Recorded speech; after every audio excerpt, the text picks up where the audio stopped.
The 6-year-old girl's lips had turned blue.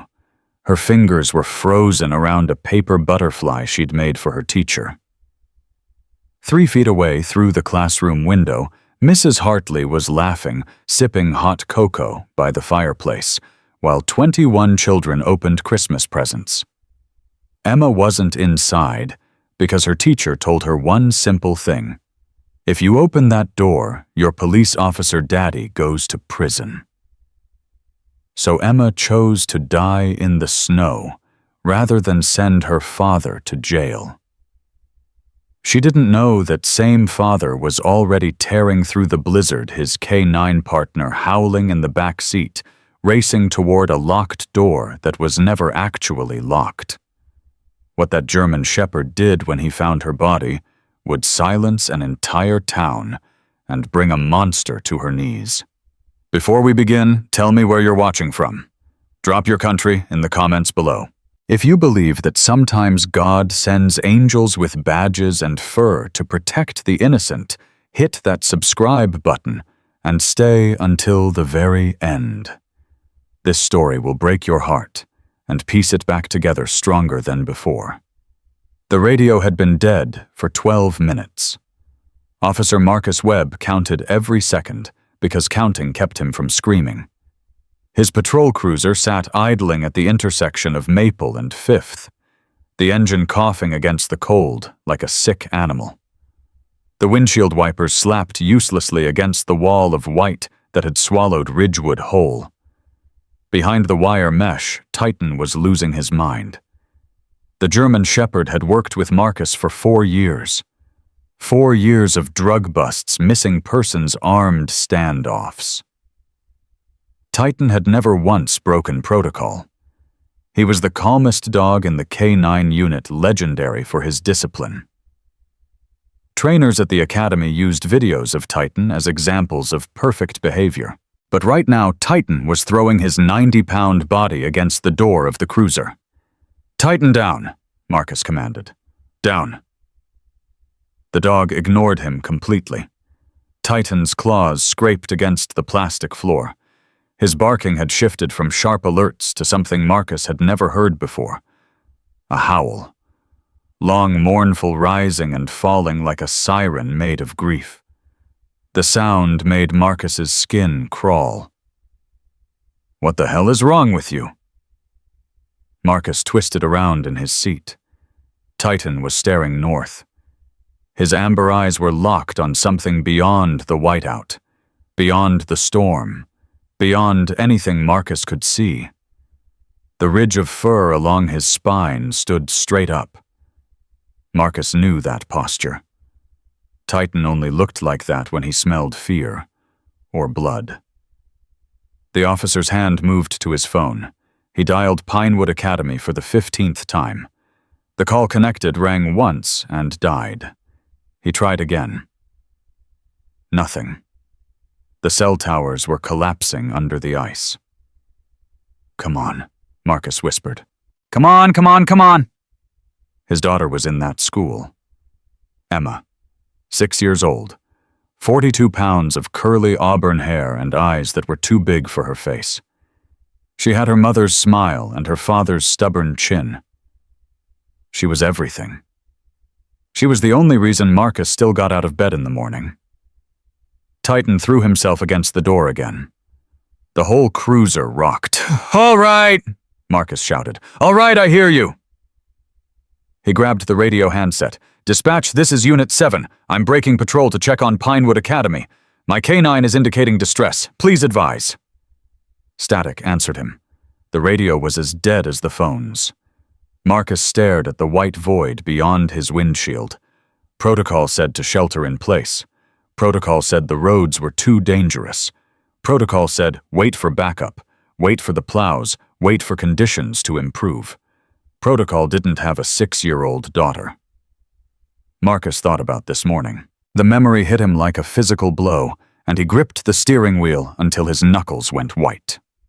The apartment had been cold when they woke up. The heating bill was overdue again, and Marcus had been rationing, keeping the thermostat low and piling extra blankets on Emma's bed. She never complained. That was the thing about Emma. She never complained about anything. "Sweetheart, time to get up," Marcus had called from the kitchen. "Big day today, the holiday recital, remember?" He'd laid out her dress the night before, a pretty green velvet thing with a white collar. He'd found it at the thrift store on Willow Street, but it looked almost new. He'd been so proud of himself for finding it. Emma emerged from her bedroom, and Marcus's smile faltered. She wasn't wearing the dress. She was wearing an enormous gray cardigan that must have belonged to her mother. The sleeves hung past her fingertips. The hem dropped to her knees. She looked like she was being swallowed whole. "Emma, honey, what are you doing?" Marcus crouched down. "Where's your pretty dress, the recital's today? You wanted to look nice, remember?" Emma stared at the floor. Her small hands gripped the cardigan sleeves, pulling them down, hiding her fingers completely. "I want to wear this." "But sweetheart, it's way too big. You'll trip. Come on, let me help you change." Marcus reached for her arm. What happened next would haunt him for the rest of his life. Emma screamed. Not a tantrum scream. Not an "I don't want to" scream. This was a sound of pure animal terror ripped from somewhere deep inside her chest. She threw herself backward, slamming into the wall, her arms crossed over her body like she was protecting herself from an attack. "Don't touch me!" Marcus froze. His hands hung in the air, suddenly dangerous. "Emma," his voice cracked. "Baby, what's wrong? I wasn't going to hurt you. I would never. I can dress myself." Emma was crying, now tears streaming down her face. "Please, Daddy, please, I can do it myself. Don't touch me, please." Marcus lowered his hands slowly. His heart was hammering. He didn't understand. He didn't understand at all. "Okay," he said softly. "Okay, sweetheart. You can wear the cardigan. It's fine. I'm sorry. I'm so sorry." He thought he understood. He thought Emma was ashamed. The other kids at Pinewood Academy came from wealthy families. They had new clothes and expensive toys and vacations to places Marcus couldn't pronounce. Emma was there on a scholarship, the charity case, in a room full of trust funds. "She's embarrassed," Marcus had told himself. "She's embarrassed that I can't afford the nice dress. She's hiding because she thinks she disappoints me." The guilt had been crushing. He'd made himself smile. He'd promised to pick up extra shifts. He'd told her everything would be okay. He dropped her off at the school gate and watched her walk inside with her head down, drowning in that gray cardigan, disappearing into a crowd of children in matching Christmas sweaters. He thought it was about money. He was so wrong. Chatwa-tung. In the cruiser, Titan let out another howl. Marcus made his decision. He threw the car into drive and slammed his foot on the accelerator. The tires screamed, spinning on black ice, then caught. The cruiser fishtailed wildly. Marcus steered into the skid muscle memory, taking over his eyes, narrowing as he focused on the white void ahead. "Hold on, Duke!" he shouted. The storm tried to push him back. Wind gusts hit the cruiser like fists, rocking it on its suspension. The visibility was zero. Marcus drove by memory, counting streets, praying he was still on the road. The speedometer climbed. 40, 50, 60 on ice-covered roads in a blizzard. Titan stopped howling. He pressed his nose against the mesh, his entire body vibrating with urgency. "I know, boy." Marcus's voice was tight. "I know. We're coming." The school appeared out of nowhere, a darker shape in the white chaos. Marcus hit the brakes too hard. The cruiser slid, jumped a curb, and slammed into a snowbank. The engine died with a mechanical groan. Marcus didn't hesitate. He threw open his door and was immediately punched by the cold. It wasn't just temperature. It was assault. The wind found every gap in his uniform, stole the breath from his lungs, turned his skin to fire. "Titan with me!" The German Shepherd launched from the back seat like a missile. He hit the snow, running his massive paws, churning through the drifts. He didn't look back. He didn't wait. He ran straight toward the side of the building, toward a corner Marcus couldn't even see. Marcus followed, fighting through snow that was already knee-deep. Each step was agony. The cold was eating him alive. The front entrance was locked. Through the reinforced glass, Marcus could see the emergency lights glowing green. The main power was out, but the building wasn't completely dark. Where was everyone? Where was security? Where were the teachers? Titan's bark shattered his thoughts. Not his normal alert bark. This was frantic, desperate.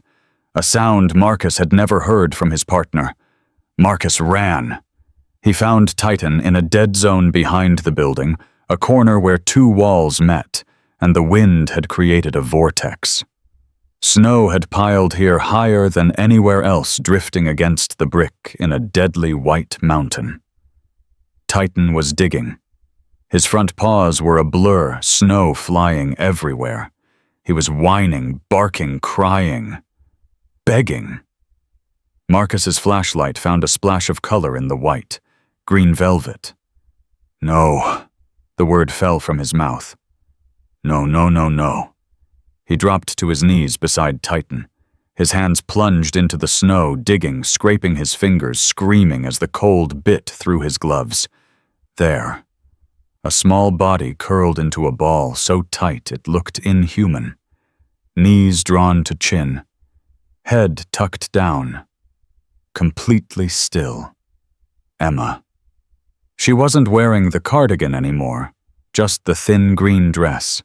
No coat, no scarf, no hat. Her skin was the color of marble. Her lips were purple. Marcus grabbed her. Her body was stiff. Not rigid like muscle tension. Stiff like frozen meat. Emma! He turned her over his flashlight, hitting her face. Emma, look at me. Ice crystals sealed her eyelashes shut. Her mouth was slightly open, her lips cracked and blue. She wasn't shivering. Her body had stopped fighting the cold. That meant her core temperature had dropped below 90 degrees. That meant her organs were shutting down. That meant his daughter was dying. No. Marcus ripped off his patrol jacket. The cold hit his chest like a sledgehammer, but he didn't feel it. He wrapped Emma in the coat, pulling her against his body, trying to give her heat. Trying to give her anything. Stay with me, baby. Stay with me. Daddy's here. Daddy's got you. Titan pressed against Emma's side, his warm body a second blanket. He licked her frozen hands, whining, crying. And then Marcus saw it. Clutched in Emma's stiff fingers, pressed against her chest like a talisman was a piece of paper. Crumpled. Soggy. Colored with yellow highlighter on newsprint. A butterfly. It was ragged and imperfect. The wings were uneven. The antennae were just two crooked lines. It was the kind of thing a 6-year-old makes with her tongue sticking out in concentration. The kind of thing a child makes when she has no money for a gift, but wants to give something precious. Emma was holding it like it was the only thing keeping her anchored to the world. Marcus looked up. Through the swirling snow, he could see a window. It was glowing with warm light. Inside, children were laughing. A Christmas tree sparkled. A woman in a festive sweater was handing out gifts. Emma had been 3 feet from warmth, 3 feet from life, 3 feet from safety. And she hadn't moved. Why Marcus gathered his daughter in his arms and stood, his legs almost buckled. The cold was trying to kill him now, too. But he didn't care. He walked toward the light, toward the warm window, toward the answers he desperately needed. The door to the classroom had a simple handle. Marcus reached for it, ready to kick, ready to break glass, ready to tear the building apart with his bare hands. The handle turned.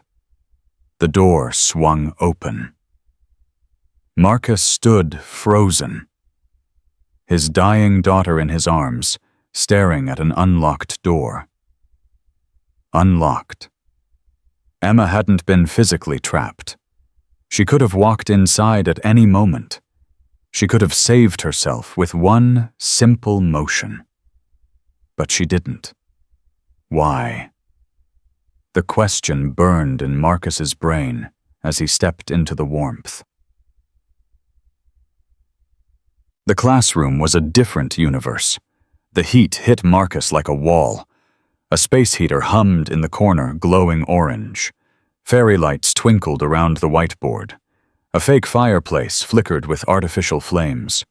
The room smelled like cinnamon and hot chocolate.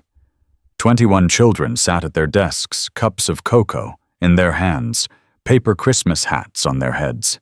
They were singing Jingle Bells, along with a speaker system, their voices high and happy. In the center of it all stood Mrs. Diane Hartley. She was 55 years old, with hair dyed an aggressive shade of black, styled in stiff curls that never moved. She wore a bright red Christmas sweater covered in sequined reindeer. A Santa hat perched on her head. She was smiling, moving among the desks, handing out wrapped presents from a wicker basket. She looked like something from a holiday commercial. Warm, festive, beloved. She looked nothing like a monster. Marcus stepped fully into the room, snow swirling behind him, his frozen daughter clutched to his chest. The singing stopped. The children turned. Mrs. Hartley looked up. Her smile flickered. Officer Webb. She set down her basket.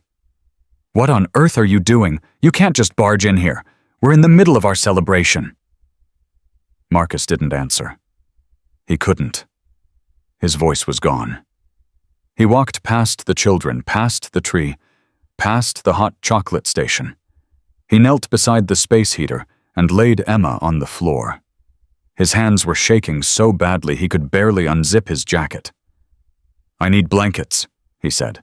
His voice sounded like it belonged to someone else. "I need warm water. I need someone to call 911 right now." The children stared. Some of them started crying. Mrs. Hartley walked toward him, her heels clicking on the linoleum. "Officer Webb, you're scaring the students. Emma is fine. She was in timeout.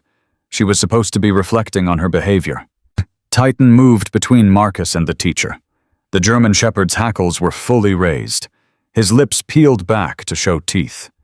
He didn't bark. He just stared at Mrs. Hartley with eyes that promised violence. "She's hypothermic."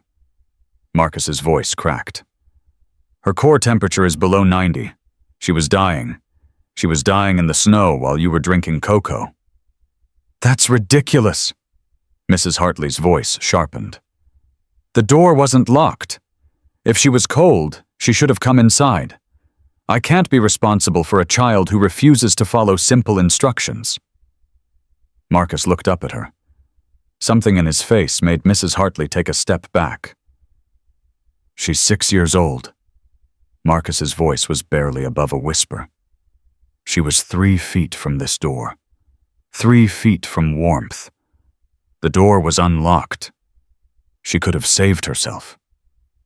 He stood slowly. He rose to his full height, and Mrs. Hartley suddenly looked very small. "But she didn't," Marcus continued. She sat there and froze. She held a paper butterfly against her chest and waited to die rather than open that door. His voice dropped even lower. "What did you tell her?" Mrs. Hartley's face went pale. "I don't know what did you tell my daughter?" The shout echoed off the walls. Children screamed. Someone started sobbing. Titan barked once sharp and authoritative. Emma stirred. Marcus dropped back to his knees immediately, all his rage evaporating into fear. Emma's eyelids fluttered. A small sound escaped her blue lips. Not a word, just a breath, a tiny sign of life. "Emma, baby, can you hear me? It's Daddy. You're safe now. You're warm. Please, sweetheart. Please. Emma's eyes opened. They were glassy, unfocused, darting around the room like she was seeing ghosts. She looked at Marcus. She looked at Titan. She looked at Mrs. Hartley standing behind them.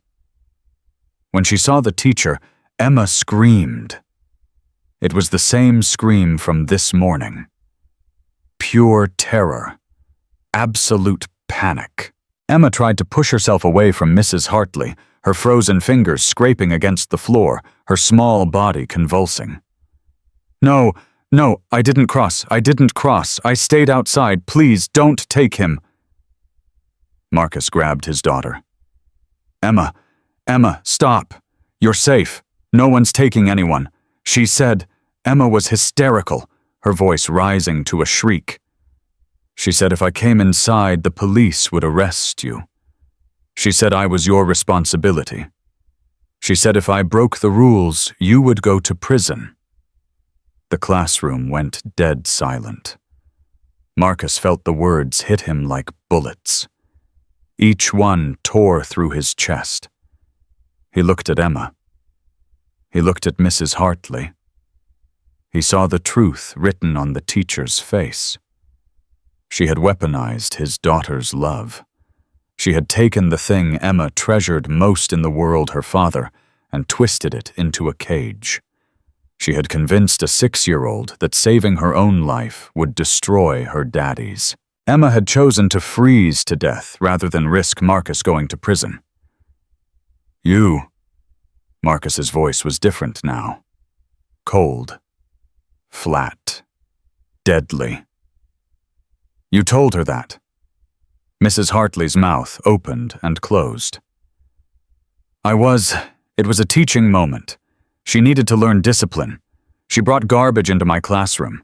She was disrupting the party. I never thought she would actually— Garbage, a small voice spoke up. A little girl with blonde pigtails and thick glasses stepped forward from the cluster of students. She was maybe 7 years old, with a face full of freckles and a determination that seemed too big for her small body. The butterfly wasn't garbage, the girl said. Emma made it yesterday during recess. She didn't go play. She stayed inside and worked on it for the whole hour. She wanted to give Mrs. Hartley a present because she didn't have money to buy one. Marcus looked at the paper butterfly still clutched in Emma's frozen hand. The little girl kept talking. Emma tried to give it to her before the party started. She said she wanted to put it on the tree up at the top where everyone could see. Mrs. Hartley laughed. She picked it up with 2 fingers like it was dirty. She told the whole class that garbage doesn't go on trees. Garbage goes outside. The girl pointed at Mrs. Hartley. Then she ripped it off the string. She made Emma take off her sweater because she said it was ugly, and it was ruining the aesthetic. Then she pushed Emma outside and told her to stay there until she learned how to be clean. Marcus stood up again. His daughter was warming, slowly wrapped in his jacket, Titan pressed against her side. But the heat building inside Marcus had nothing to do with temperature. You stripped her. His voice was ice. You took her cardigan in a blizzard. You pushed her outside. You told her I'd go to prison if she saved herself. She was being difficult, Mrs. Hartley said. Her voice was rising, defensive. She wouldn't listen. She wouldn't follow the rules. That child has been a problem all semester. Always whining, always seeking attention, always making excuses. She's 6 years old. She's a charity case, Mrs. Hartley shouted back. The words hung in the air like poison. She doesn't belong here. She comes in with her second-hand clothes and her handmade garbage dragging down the quality of my classroom. I've been trying to teach her that there are standards in this world. There are expectations. If she can't meet them, she needs to learn the consequences. Marcus moved toward her. Titan moved with him. Mrs. Hartley stumbled backward, her hip hitting her desk. The wicker basket of presents teetered and fell, spilling boxes across the floor. Don't you dare, Mrs. Hartley hissed. Don't you dare touch me. I'm a tenured educator. I have rights. I have a union. You can't prove anything. It's her word against mine, and she's just a troubled child with an overworked single father who can't even afford to dress her properly. Marcus stopped. He looked at his daughter. Emma was watching him with those enormous hazel eyes, still glassy, still unfocused, but filled with something else now. Fear. She was afraid of what he would do. She was afraid that he would hurt Mrs. Hartley, and then the police really would take him away. She was still protecting him even now, even half dead from hypothermia. Marcus took a breath, then another. He forced his hands to unclench. "You're right," he said quietly. "I can't touch you." Mrs. Hartley's face twisted into a smug smile. "But I can do something else." Marcus knelt beside Emma. He gently uncurled her frozen fingers from the paper butterfly. He picked it up, this soggy, crumpled thing that his daughter had made with love and nearly died holding. He walked to Mrs. Hartley's desk. He placed the butterfly directly on top of her meticulously organized lesson planner. It left a wet gray smear on the paper. "Evidence," Marcus said. Mrs. Hartley's smile faltered. "This butterfly is evidence. My daughter's hypothermia is evidence. The witness testimony of—" He looked at the little girl with pigtails. "What's your name, sweetheart?" "Lily," she said. "Lily's testimony is evidence. The location where I found Emma is evidence. The temperature readings from the last 3 hours are evidence." Marcus's voice grew harder with every word. "The medical examination that's going to happen at the hospital will be evidence." He stepped closer to Mrs. Hartley. Titan followed, silent and deadly. "You didn't just hurt a student today, Mrs. Hartley. You committed child endangerment. You committed assault. You committed unlawful restraint. You told a 6-year-old that saving her own life would put her father in prison." Marcus leaned in until his face was inches from hers. "You touched the family of a police officer, and I promise you by the time I'm done, you won't just lose your tenure. You'll lose your freedom." Mrs. Hartley's face went white. The sound of sirens cut through the howling wind. Someone had called 911. Help was coming. Marcus turned back to his daughter. He knelt beside her, pulling her into his arms, pressing his cheek against her cold hair. "I'm here, baby," he whispered. "Daddy's here. You're never going back to that woman. You're never going to be cold again, I promise. I promise." Emma wrapped her small arms around his neck. Her grip was weak, her muscles still frozen, but she held on with everything she had. "I'm sorry, Daddy." Her voice was a ragged whisper. "I'm sorry I was bad. I tried to be good. I tried to follow the rules. I made her a butterfly because I wanted her to like me. I just wanted her to like me." Marcus's heart shattered into 1,000 pieces. "You're not bad," he choked out. "You've never been bad. You're perfect. You're brave. You're the best thing in my entire life." The paramedics burst through the door. Chaos erupted. Voices shouted commands. Equipment rattled. Someone draped a thermal blanket over Emma and tried to pull her from Marcus's arms. He let go. He had to. She needed help he couldn't give. But as the medics lifted Emma onto the stretcher, as they wrapped her in heated blankets and attached monitors to her chest, Marcus stayed by her side. He held her hand. He whispered that he loved her. He promised that the bad guy would be caught. Titan walked to the space between the stretcher and Mrs. Hartley. He sat down. He watched the teacher with unblinking amber eyes. Marcus didn't call him off. "Guard," Marcus said softly. Mrs. Hartley was still standing against her desk. She was trembling now, her smugness replaced by raw fear. She was trapped in her own classroom by a wolf who answered to a father she had wronged. The paramedics wheeled Emma toward the door. "Officer Webb!" Mrs. Hartley's voice was desperate. "Please, it was a mistake. I didn't mean for this to happen. I've been under so much stress. The administration puts so much pressure on us. You have to understand." Marcus stopped at the door. He looked back at the woman who had tortured his daughter, the woman who had stripped her clothes and pushed her into a blizzard, the woman who had convinced Emma that love meant suffering in silence. "I understand perfectly," Marcus said. His voice was calm. Quiet. Final. You looked at a little girl holding a paper butterfly. You saw a child offering you the only gift she could afford to give, and you called it garbage. You threw her away like she was nothing. He turned to leave. Now you're going to find out what happens when garbage fights back. The door closed behind him. Titan stayed. The children stared. Mrs. Hartley slid down to the floor, her Christmas sweater suddenly looking obscene, her Santa hat falling off her head, her entire carefully constructed facade crumbling around her. Outside, Marcus climbed into the ambulance beside his daughter. The sirens wailed, the storm raged, the world was white and cold and full of monsters. But inside the ambulance, wrapped in heated blankets, Emma opened her eyes. She looked at her father, and for the first time since morning she smiled. It was small, it was weak, it was barely there, but it was real. "You came," Emma whispered. Marcus squeezed her hand. "I'll always come," he said. The ambulance roared into the storm, and somewhere in a warm classroom full of terrified children, a German shepherd sat guard over a monster who had just realized that her world was about to burn. The ambulance doors slammed open, and Emma disappeared into a chaos of shouting voices and running feet.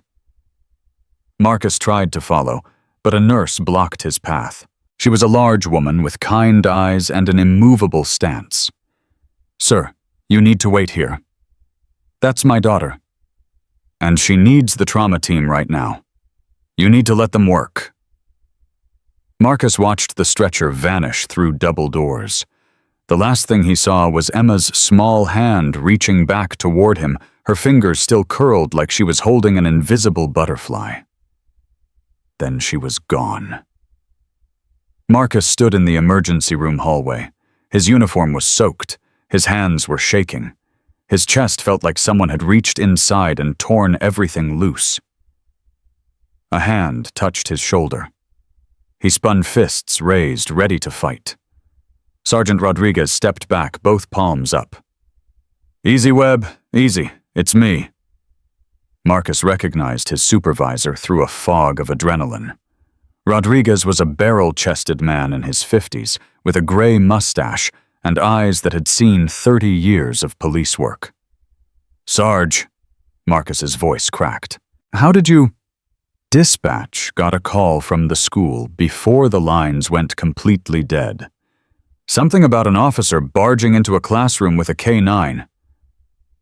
Rodriguez's face was grim. What the hell happened out there? Marcus opened his mouth to answer. Nothing came out. He tried again. His throat closed. His eyes burned. 20 years of police training had taught him to compartmentalize, to stay calm, to process trauma later. But this wasn't a stranger's child. This wasn't a case file. This was Emma. She was freezing, Marcus finally managed. Outside, in the storm, the teacher put her outside and told her she couldn't come back in. Rodriguez's expression darkened. The teacher did what? She told Emma that if she opened the door, I would go to prison. She told my 6-year-old daughter that saving her own life would get her daddy arrested. The words hung in the antiseptic air. Rodriguez was silent for a long moment. Then he pulled out his phone. "Jenkins," he said. "Get to Pinewood Academy right now. There's a K-9 unit guarding a suspect. Relieve the dog and secure the scene. Nobody leaves that building. Nobody talks to anybody. This just became a criminal investigation." He ended the call and looked at Marcus. "Where's your weapon?" Marcus blinked. "What? Your service weapon. Where is it?" Marcus looked down. His holster was empty. He'd left his gun in the cruiser when he ran into the storm. Protocol violation. Grounds for suspension. He didn't care. In the car, Marcus said. I didn't think. I just ran. Rodriguez nodded slowly. Good. That's good. Because right now you're not a cop. You're a father. And fathers don't need guns. They need patience. He gripped Marcus's shoulder. Your daughter is going to be okay. The doctors here are good. You focus on her. I'll focus on making sure that teacher never sees the outside of a prison cell. Marcus wanted to argue. He wanted to be part of the investigation. He wanted to be the one who put handcuffs on Diane Hartley and watched her world collapse. But Rodriguez was right. Emma needed him more than vengeance did. Okay, Marcus whispered. Okay. Rodriguez squeezed his shoulder once more, then walked away, already making more calls, already building the case that would destroy Mrs. Hartley's life. Marcus turned back to the double doors. He waited. The minutes stretched into hours. Nurses came and went. Doctors rushed past without looking at him. The storm outside rattled the windows, but inside the hospital time had stopped. Finally, the doors opened. Dr. Serena Cross emerged. She was a woman in her late 40s with graying hair pulled back in a severe bun and eyes that had seen every tragedy the city could produce. She moved with the calm precision of someone who had long ago learned to separate emotion from medicine. Marcus was on his feet instantly. My daughter, how is she? Dr. Cross didn't smile. She didn't offer false comfort. She looked at Marcus with an expression he couldn't read. Officer Webb, your daughter is stable. We've raised her core temperature to 94 degrees. She's responsive and oriented. The hypothermia didn't cause any permanent organ damage that we can detect. Relief crashed over Marcus like a wave. His knees buckled. He grabbed a chair to keep from falling. Thank God, he breathed. Thank God. However, that single word froze him solid. Dr. Cross glanced around the hallway. I need to show you something, and I need you to understand that what I'm about to reveal is going to be difficult. What do you mean? What's wrong? Follow me. She led him through the double doors down a corridor that smelled like disinfectant and despair into a private room at the end of the hall. Emma was there. She looked impossibly small in the hospital bed. Wires connected her to monitors that beeped steadily. An IV line fed warm fluids into her arm. Her eyes were closed, but her breathing was even. Marcus started toward her. Dr. Cross held up a hand. Wait. She walked to Emma's bedside. Gently, carefully, she lifted the edge of the hospital gown. When we removed her clothing to warm her, Dr. Cross said quietly, we found these. Marcus looked. The room tilted. Emma's arms were covered in bruises. Dozens of them. Some were yellow-green, faded healing. Others were fresh purple, angry, and dark. They covered her shoulders, her upper arms, her sides. But these weren't random injuries. These weren't playground accidents or clumsy falls. On her left bicep, there were 2 oval-shaped marks perfectly spaced apart. Fingerprints. Someone had grabbed her. Hard. On her ribs, a larger bruise spread like a dark flower. A shove into something solid. A desk edge. A door frame. And on the soft skin of her inner arm, there were small crescent marks where fingernails had dug in. Pinch marks. Calculated. Hidden. Designed to cause pain without leaving visible evidence. Marcus couldn't breathe. These injuries span several weeks, Dr. Cross said. Her voice was professional, detached, but her eyes were full of sorrow. Some are at least a month old. Others are from within the last few days. No. The word escaped Marcus like a prayer. No, no, no. The pattern is consistent with systematic physical abuse. The locations are deliberate. Upper arms, torso areas easily covered by clothing. Whoever did this knew how to hurt her without anyone noticing. Marcus's legs gave out. He dropped into a chair beside Emma's bed. His hands were shaking. His whole body was shaking. "The cardigan," he whispered. Dr. Cross leaned closer. "What?" "This morning. She wouldn't take off her cardigan. She screamed when I tried to touch her arm. I thought she was embarrassed. I thought she was ashamed of being poor." The truth hit him like a freight train. Emma hadn't been hiding poverty. She'd been hiding pain. The oversized cardigan wasn't about second-hand clothes. It was armor. It was camouflage. His daughter had been walking around wrapped in layers because she was covered in bruises she couldn't let him see. "Oh, God." Marcus buried his face in his hands. "Oh, God, Emma. I'm so sorry. I didn't know. I didn't see."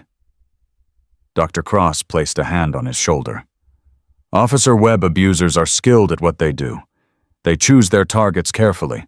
They know how to isolate them, how to silence them. But I'm her father." Marcus's voice broke. "I'm supposed to protect her. How could I not see what was happening, because she didn't want you to see?" Marcus looked up. Dr. Cross's expression softened. "In my experience, children who are abused by authority figures often go to extreme lengths to hide it from their parents, not because they don't trust their parents, but because they're protecting them. Protecting me. The teacher threatened you. She told Emma that speaking up would destroy you. So Emma made a choice. She decided to endure the pain herself, rather than risk losing her father." Marcus stared at his daughter.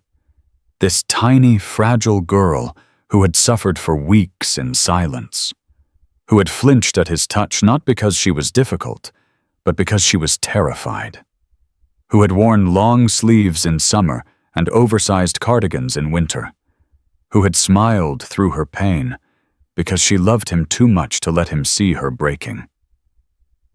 "She was protecting me," Marcus whispered. "Yes. She almost died protecting me." "Yes." Something shifted inside Marcus. The grief was still there, the guilt, the horror, but underneath it something harder was forming.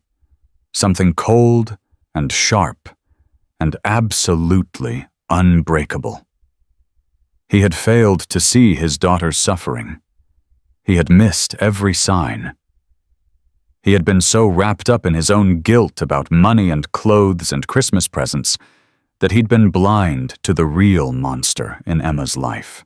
That failure would haunt him forever. But he could still make it right. He could still give Emma the one thing she needed most. Justice. Marcus stood up. He wiped his face with the back of his hand. When he looked at Dr. Cross, his eyes were dry. "I need you to document everything," he said. "Every bruise, every scratch, every mark.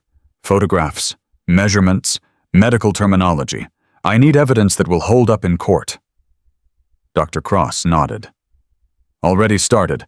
I've also contacted Child Protective Services and the Police Department's Special Victims Unit."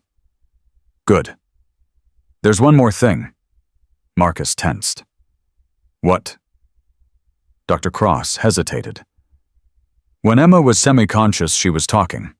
Fragments, mostly. Disoriented from the cold. But she said something that I think you need to hear." "What did she say?"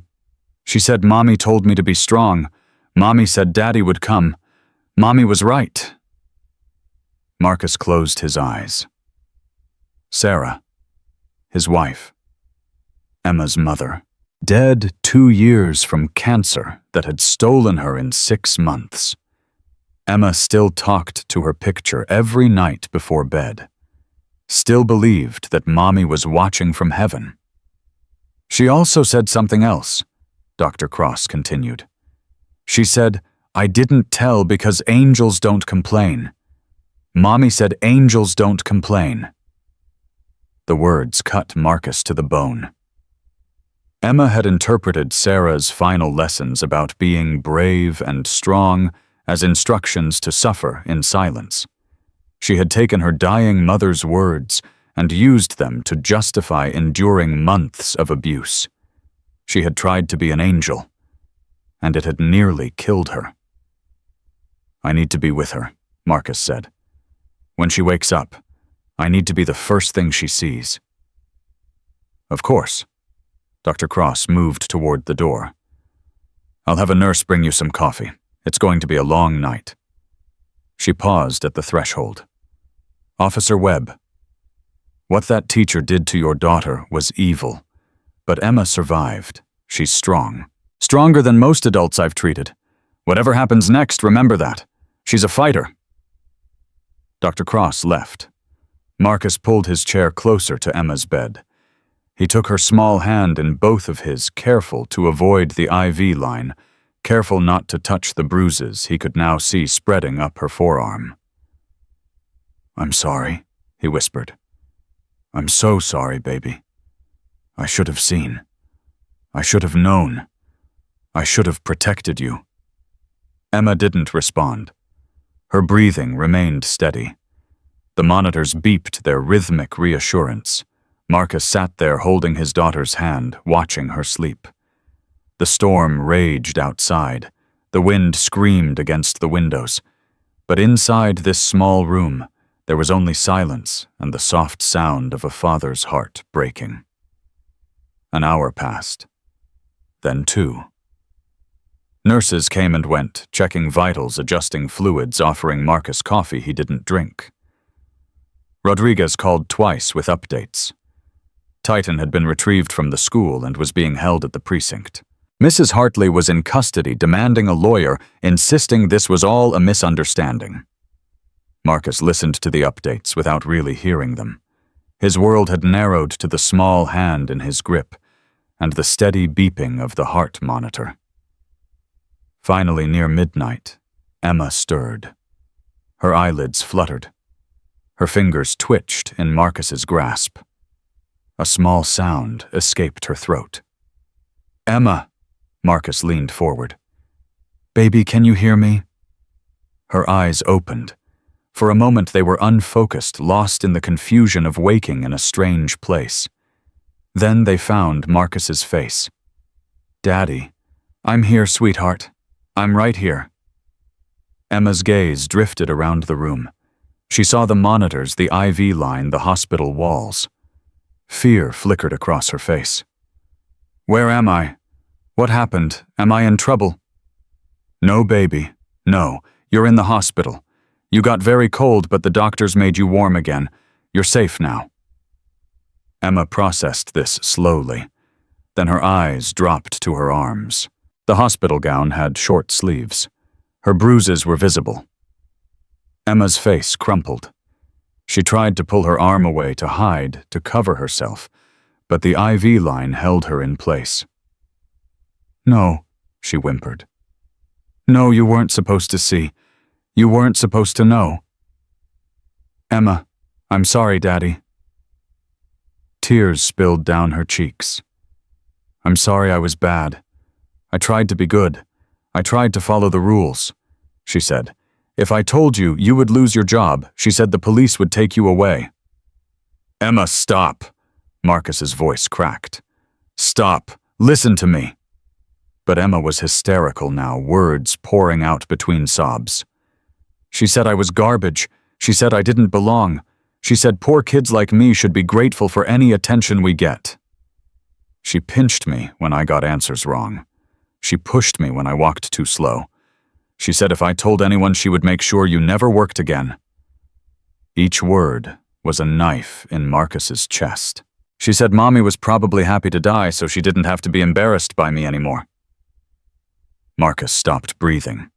The monitor beeped, the wind howled. The world kept turning. But inside Marcus, something fundamental shattered.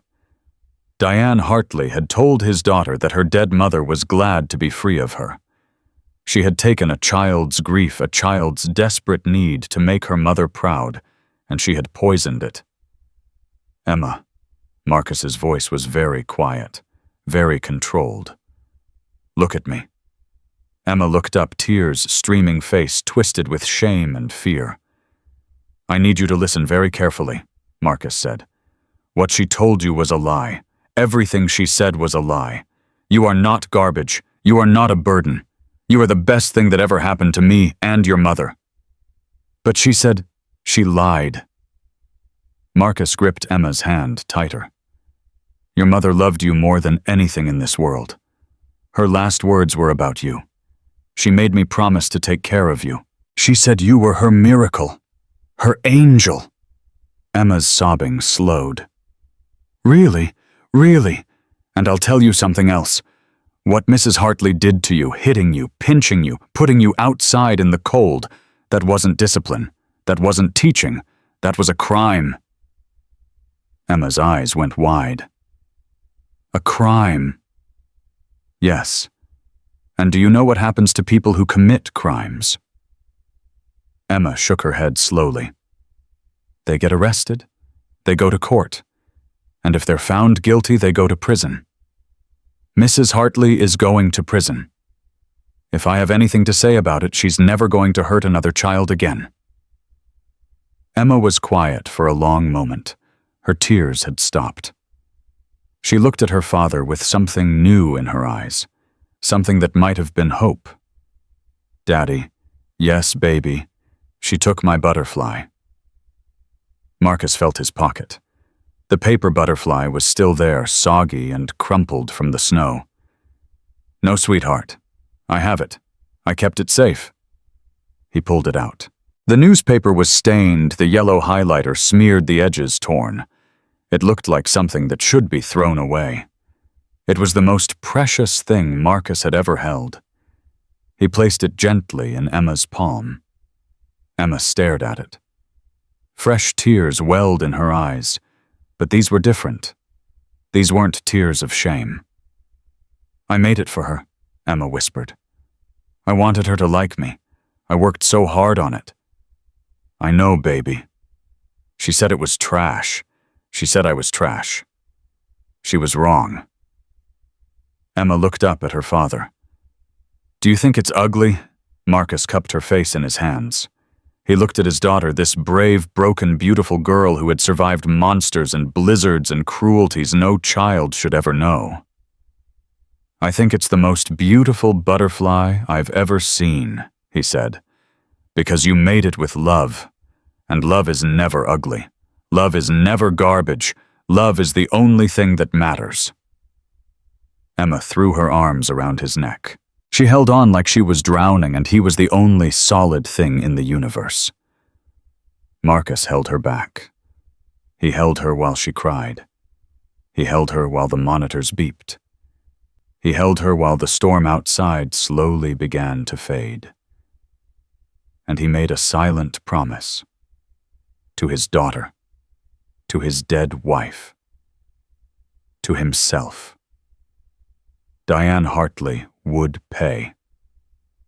Not just with her job.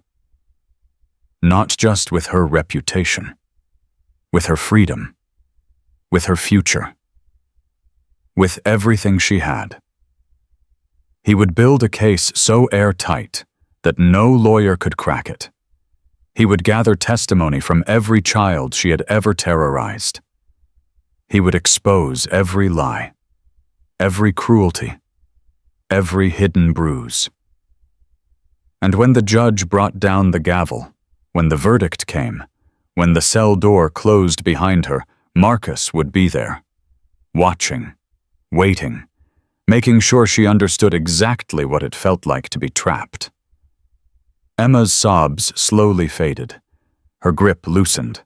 Her breathing evened out.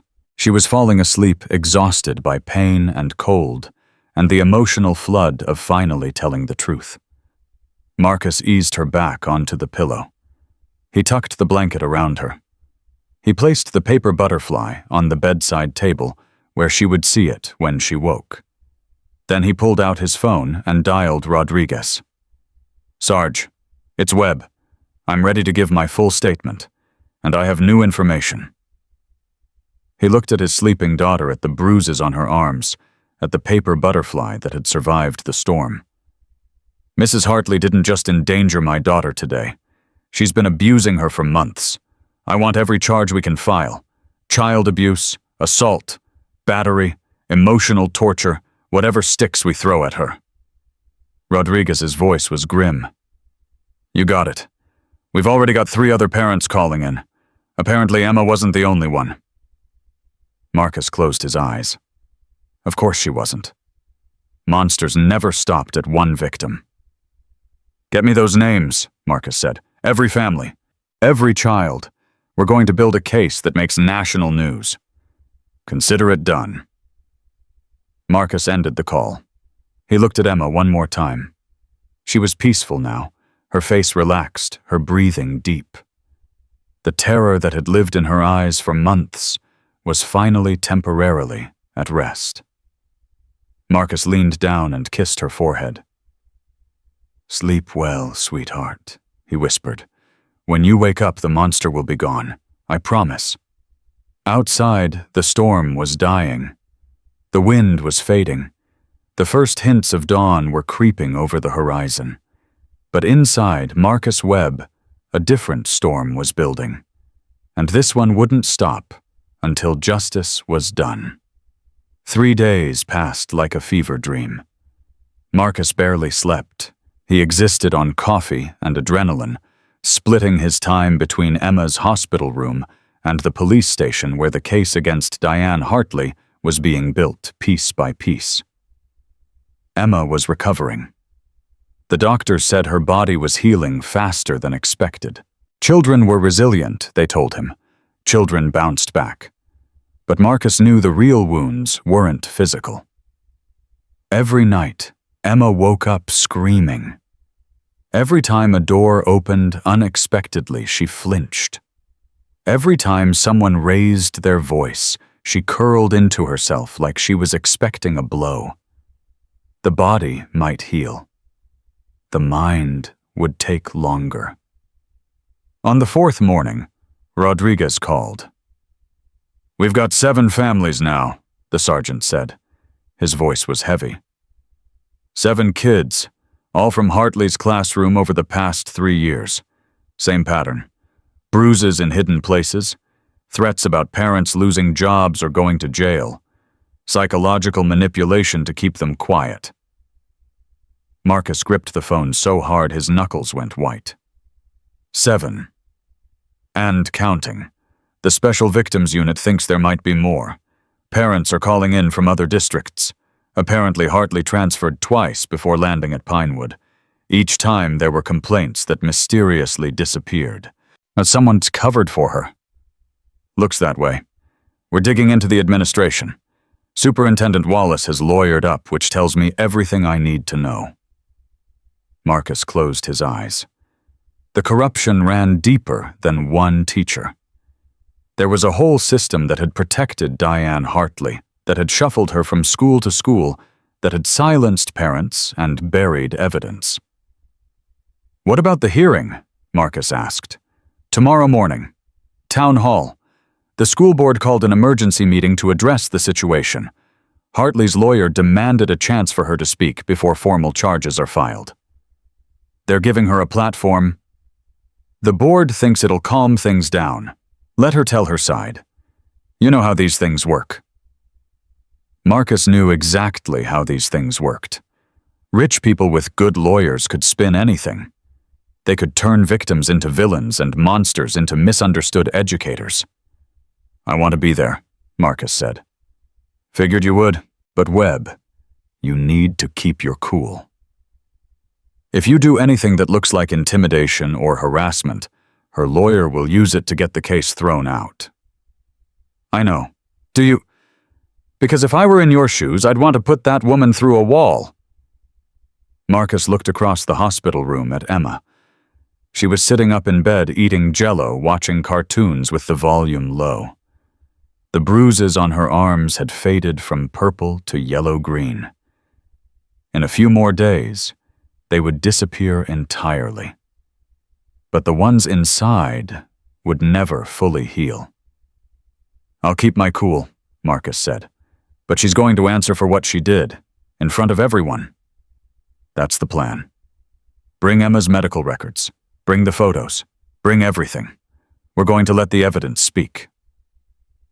Marcus ended the call. He walked to Emma's bedside and sat down on the edge of the mattress. She looked up at him with those enormous hazel eyes, a smear of red jello on her chin. "Was that about Mrs. Hartley?" she asked. Marcus hesitated. He'd been trying to shield Emma from the investigation to let her focus on healing. But she was smarter than most adults gave her credit for. "Yes, sweetheart. It was." "Is she in jail?" "Not yet. But there's going to be a meeting tomorrow. A lot of people are going to talk about what happened. And then she'll be arrested for real." Emma set down her spoon. Her face had gone serious. "Daddy, yes." "Will I have to talk at the meeting?" Marcus's heart clenched. "No, baby. You don't have to do anything. The doctors made a video of you telling your story. That's enough. You don't have to see her again." Emma was quiet for a moment. Then she said something that knocked the breath out of Marcus's chest. "I want to go." "What?" "To the meeting. I want to be there." "Emma, no. You don't have to put yourself through that. It's going to be scary and confusing, and she told me I was invisible." Emma's voice was small, but steady. "She said nobody would believe me because I was just a charity case. She said I didn't matter." Tears welled in her eyes, but she didn't let them fall. "I want her to see me, Daddy. I want her to know that I matter. I want her to know that I'm not invisible." Marcus stared at his daughter. 6 years old, 42 pounds, covered in healing bruises, and braver than anyone he had ever known. "Are you sure?" he asked. "Really sure?" Emma nodded. Marcus pulled her into his arms. He held her tight, feeling her small heart beating against his chest. "Then we'll go together," he whispered, "and she'll see you. I promise. The whole world will see you." The next morning, Marcus dressed Emma in her favorite purple sweater. It was soft and warm, and had a butterfly embroidered on the sleeve. Sarah had bought it for her 2 years ago, right before she got sick. Emma had outgrown it, but she refused to let Marcus donate it. She wore it whenever she needed to feel brave. Today, she needed to feel very brave. The town hall was packed. Marcus pushed Emma's wheelchair through the crowd, Titan walking beside them on a short leash. The German Shepherd's presence drew stares, but nobody complained. After what had happened, Titan was famous. The dog who had found Emma in the snow. The hero with 4 legs. The auditorium was standing room only. Parents filled every seat. Teachers lined the walls. News cameras had set up in the back, their lights harsh and unforgiving. This wasn't just a school board meeting anymore. This was a trial in the court of public opinion. Marcus found seats in the front row. He positioned Emma's wheelchair at the end of the aisle, where she could see everything. Titan lay at her feet, his massive head resting on his paws, his amber eyes scanning the room for threats. The school board sat at a long table on the stage. 5 men and women in expensive suits, looking uncomfortable under the lights. In the center sat Superintendent Wallace, a thin man with a politician's smile and eyes that kept darting toward the exits. And at the side of the stage, flanked by a lawyer in a designer suit, sat Diane Hartley. Marcus felt Emma stiffen beside him. Hartley looked different today. Gone was the festive Christmas sweater and the Santa hat. She wore a conservative gray dress, her hair pulled back severely, her face arranged in an expression of wounded dignity. She looked like a victim, not a perpetrator. Her lawyer had coached her well. "It's okay," Marcus whispered to Emma. "She can't hurt you anymore." Emma didn't respond. Her eyes were locked on the woman who had tortured her for months. The meeting began. Superintendent Wallace cleared his throat and spoke into the microphone. His voice was smooth, practiced, designed to calm. "Good morning, everyone. We're here today to address the serious allegations that have been made against one of our educators. I want to assure this community that we take these matters very seriously and we are committed to finding the truth." A murmur ran through the crowd. Someone shouted, "We already know the truth." Wallace held up a hand. "Please, let's maintain order. Mrs. Hartley has requested the opportunity to speak. In the interest of fairness, we will hear her statement before proceeding." Marcus's jaw tightened. Fairness. As if there was anything fair about giving a child abuser a microphone. Hartley rose from her chair. She walked to the podium with the careful steps of someone who had rehearsed every movement. She adjusted the microphone. She looked out at the crowd with an expression of profound sadness. "Thank you, Superintendent Wallace." Her voice was soft, gentle, nothing like the sharp tone Emma had described. "And thank you to this community for allowing me to speak." She paused, dabbing at her eyes with a tissue. "I have dedicated my life to education.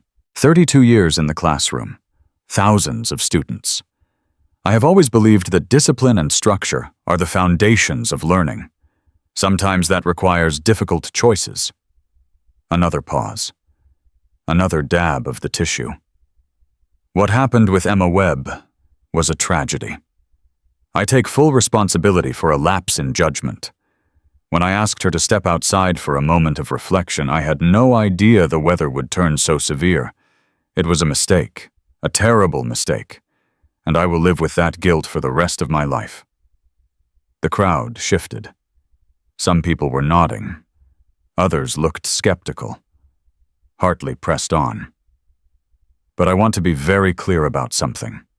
I am not a monster. I am not an abuser. The allegations being made against me are exaggerated and in some cases completely fabricated." She turned to look directly at Marcus and Emma. "Officer Webb is a grieving single father who is looking for someone to blame. I understand his pain. I truly do. But his daughter is a troubled child, with a history of behavioral problems and an overactive imagination. The bruises on her body could have come from anywhere. Children play rough. Children fall down. To suggest that I would physically harm a student is not only false, it's defamatory." Marcus felt his hands curl into fists. Beside him, Emma was trembling.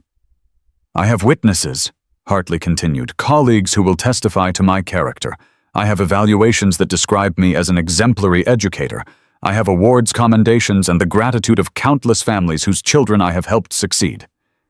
She spread her hands wide, the picture of injured innocence. "I am asking this community to wait for the facts before passing judgment. I am asking for the presumption of innocence that every American deserves. And I am asking you to consider whether you want to destroy a dedicated teacher's career based on the word of a 6-year-old child who has been through a terrible trauma and may not fully understand what happened." Hartley stepped back from the podium. Her lawyer nodded approvingly. Half the room seemed moved by her performance. Marcus felt sick. This was how it worked. This was how monsters survived. They dressed nicely and spoke softly and turned themselves into victims. They made their accusers look hysterical and unreliable. They hid behind credentials and character witnesses. And it worked. God help them, it worked. Superintendent Wallace leaned into his microphone. "Thank you, Mrs. Hartley. Now I believe there are several parents who wished to speak. I want to say something." The voice was small, quiet, barely audible over the murmuring crowd, but it stopped everyone cold. Marcus looked down. Emma had pushed herself forward in her wheelchair. Her face was pale, her hands gripping the armrests, but her eyes were fixed on Diane Hartley with an intensity that made her look decades older. "Young lady," Wallace said, "this really isn't the appropriate forum for—" She said I could step outside for a moment of reflection. Emma's voice grew stronger. "That's not true. She said I was dirty. She said my gift was garbage. She ripped it up in front of everyone. The room went silent. Emma kept talking. The words poured out unstoppable. She made me take off my cardigan because she said it was ugly. She pushed me outside and said I couldn't come back in until I learned how to be clean. Then she told me that if I opened the door, the police would arrest my daddy. Gasps rippled through the crowd. She said bad children make their parents look bad. She said if I broke the rules, my daddy would go to prison and I would be alone forever. Emma's voice cracked, but she didn't stop. I stayed outside because I didn't want my daddy to go to jail. I stayed outside even when I couldn't feel my hands anymore. I stayed outside even when I couldn't stop shaking. I stayed outside because she told me that's what good children do. Tears were streaming down her face now. And before that, she hurt me. She pinched me under my arms where nobody could see. She pushed me into walls when I walked too slow. She told me my mommy was probably happy to die so she didn't have to be embarrassed by me anymore. The auditorium erupted. Parents were on their feet. People were shouting. Someone was crying. The news cameras had pushed forward, capturing everything. Hartley's face had gone white. "That's a lie," she screamed. "That child is lying. She's been coached. This is a setup." But nobody was listening to her anymore. Marcus lifted Emma from the wheelchair and held her against his chest. She was sobbing, finally releasing all the pain she had been holding inside for months. "I believe her," a woman shouted from the back. "My daughter told me the same things. Hartley pinched her until she bruised." "Mine too," another voice called out. "She threatened to have my husband fired if we complained." More voices joined in. A flood of parents stepping forward, finally finding the courage to speak. "She told my son he was stupid. She made my daughter stand in the corner for 2 hours. She said my kid's lunch was disgusting and threw it in the trash." Superintendent Wallace was banging his gavel trying to restore order, but the dam had broken. Years of silence, years of fear, years of children suffering alone because they thought no one would believe them. All of it coming out at once. Hartley was screaming at her lawyer, demanding he do something. The lawyer was backing away, sensing the losing battle. The school board members were looking at each other with dawning horror, realizing they had protected a monster, and the world was watching. Marcus walked to the front of the stage. He didn't ask for permission. He didn't wait for the gavel. He stood in front of Diane Hartley and held his daughter where the monster could see her. "You told her she was invisible," Marcus said. His voice was calm, but carried through the chaos. "You told her she didn't matter. You told her no one would believe her." He stepped closer. "Look at her now. Look at all these people.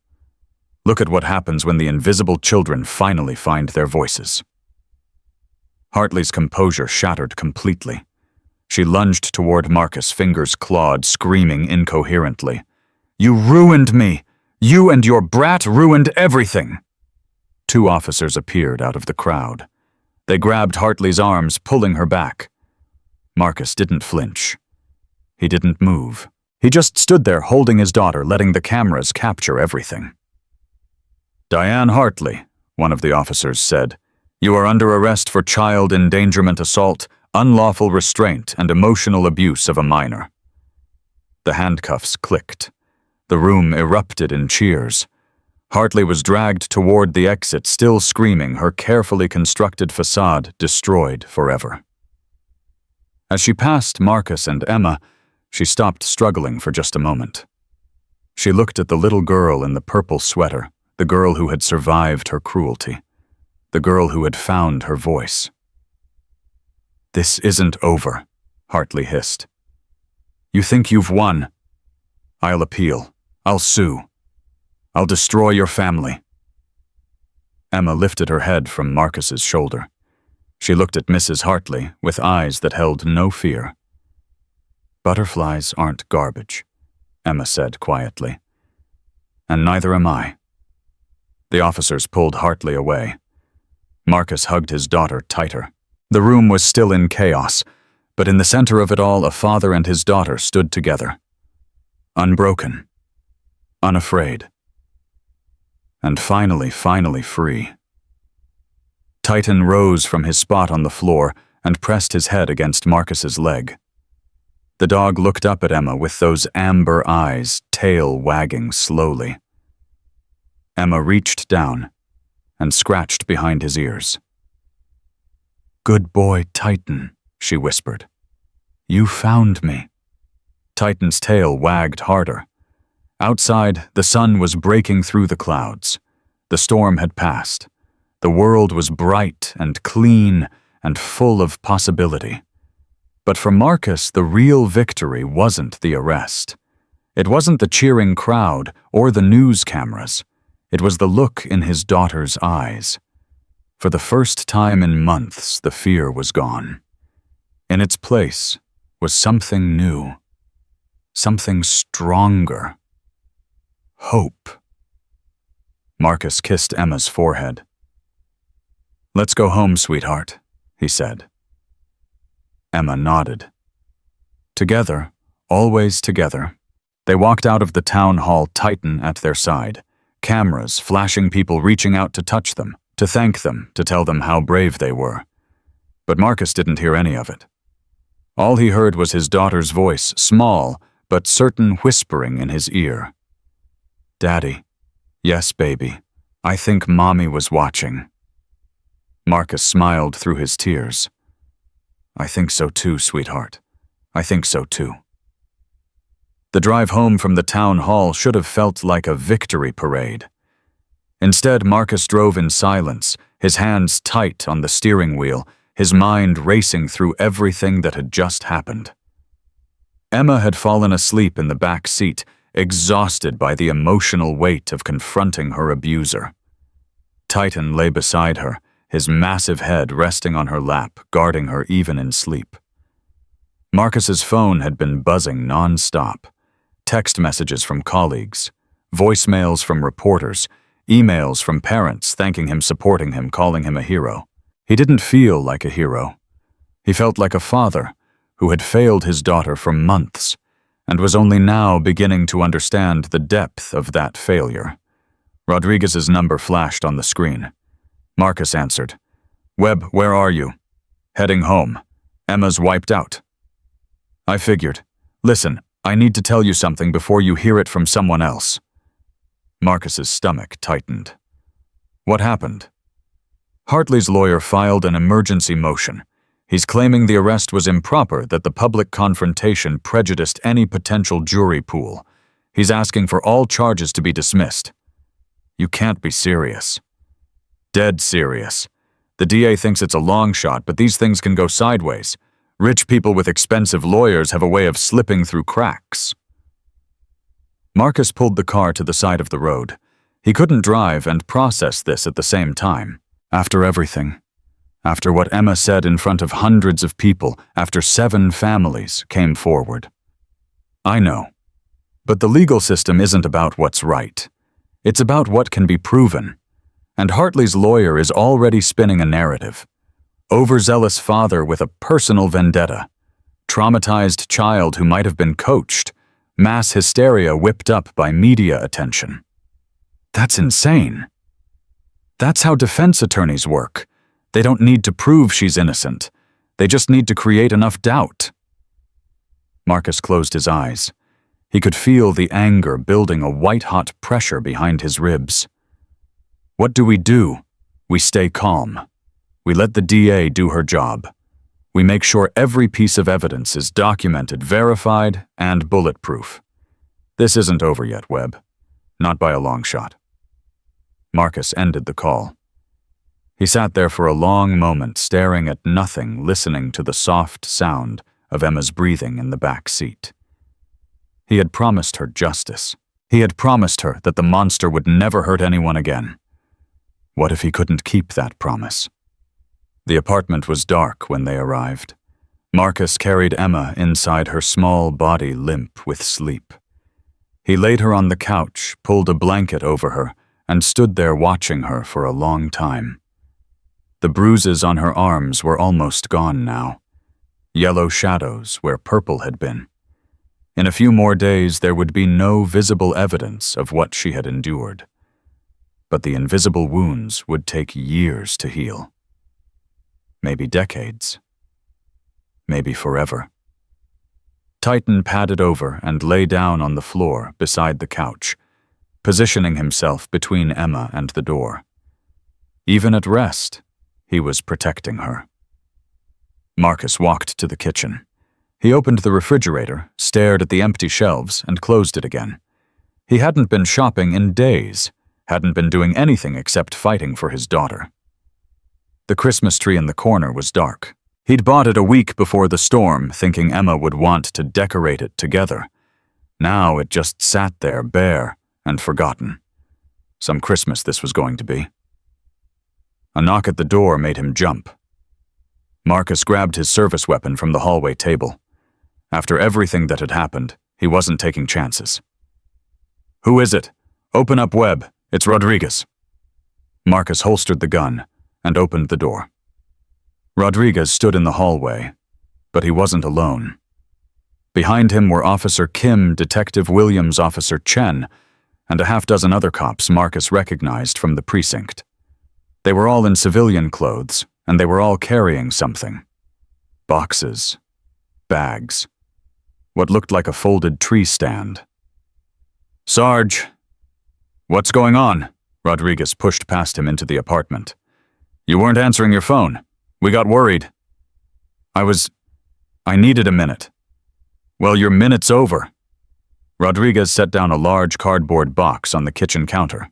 "Boys, bring it in." The other officers filed into the apartment, each one carrying something different. Officer Kim had grocery bags overflowing with food. Detective Williams was hauling a case of soda. Officer Chen had what looked like a fully cooked turkey wrapped in foil. "What is all this?" Marcus asked. "Christmas Webb." Rodriguez clapped him on the shoulder.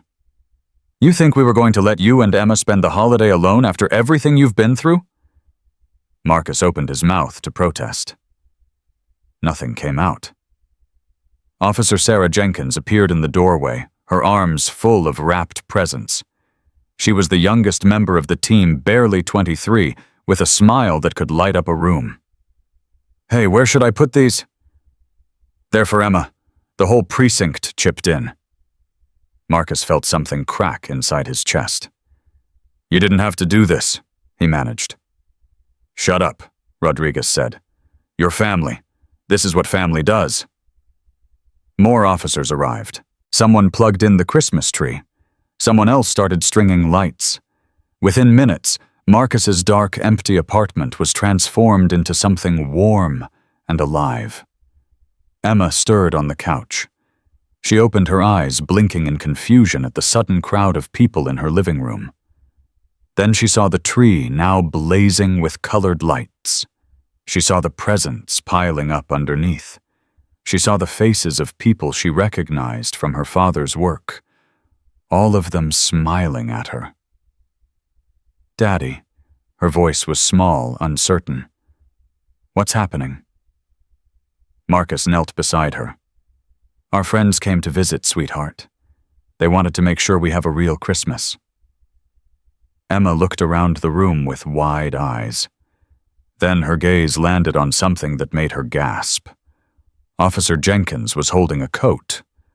Not just any coat. A bright purple winter parka with a fur-lined hood, thick insulation, and waterproof lining. It looked like something designed for Arctic expeditions. "Is that for me?" Emma whispered. Jenkins walked over and held it out. "Every kid needs a good coat. This one will keep you warm in any storm. No more shivering, okay?" Emma reached out and touched the fabric with trembling fingers. Then she looked at her father, her eyes filling with tears. "I've never had anything this nice before." "Try it on, sweetheart." Marcus helped her slide her arms into the sleeves. The coat was a little big room to grow, but it fit well enough. Emma zipped it all the way to her chin and hugged herself, feeling the thickness of the material. For the first time in months, she didn't look fragile. She looked protected. "There's more," Rodriguez said. He was holding a smaller package wrapped in silver paper. "This one's special." Emma looked at her father for permission. He nodded. She tore the paper carefully, revealing a velvet box inside. She opened it. Her hands flew to her mouth. Inside was a butterfly pendant on a delicate silver chain.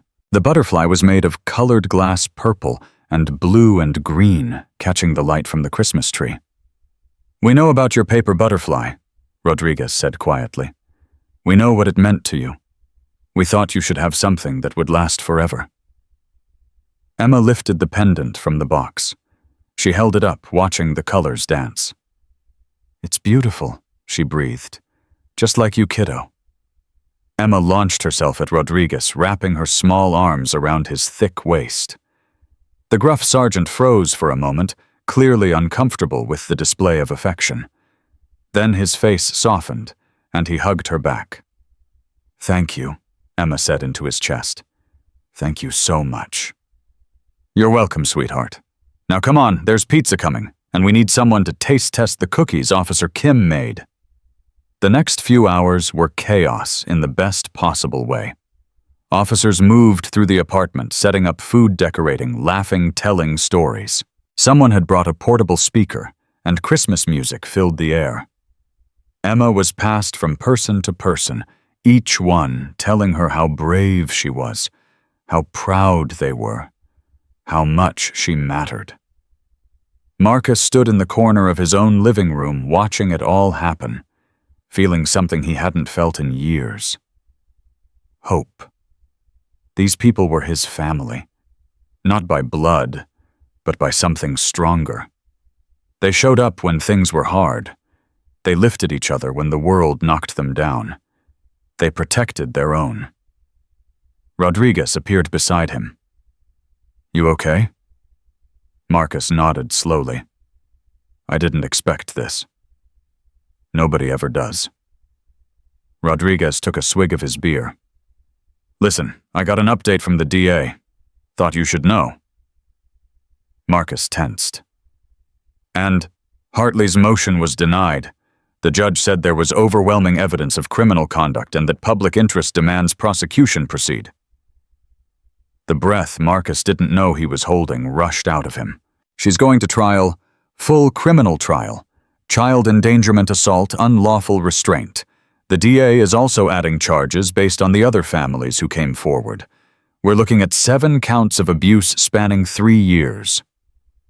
"What about Superintendent Wallace?" Rodriguez's expression darkened. "That's more complicated. His lawyers are claiming he had no knowledge of Hartley's behavior. Says the transfer paperwork was handled by lower-level administrators." "That's a lie." "Probably. But proving it is another matter. We're still digging." Marcus looked across the room at Emma. She was sitting on the floor with Officer Jenkins, sorting through a pile of presents, her new purple coat still zipped to her chin. "What happens now?" Marcus asked. "Now we wait for the trial. It'll take months. There will be depositions, hearings, probably some ugly media coverage. Hartley's lawyer is going to try everything to discredit Emma and the other kids." "She's 6 years old. How can they put her through that?" "They can and they will. But here's the thing, Webb." Rodriguez turned to face him. "That little girl stood up in front of hundreds of people and told the truth. She faced down her abuser and didn't blink. Whatever happens in court, she's already won." Marcus wanted to believe that. He wanted to believe that the justice system would do its job, that Hartley would rot in prison, that Emma would grow up knowing the monster had been defeated. But he'd been a cop too long to have that kind of faith. "I need to ask you something," Marcus said. "Shoot. If the case falls apart, if Hartley walks, what do I do? How do I explain to Emma that the bad guys sometimes win?" Rodriguez was quiet for a long moment. "You know what my father told me when I became a cop," he finally said.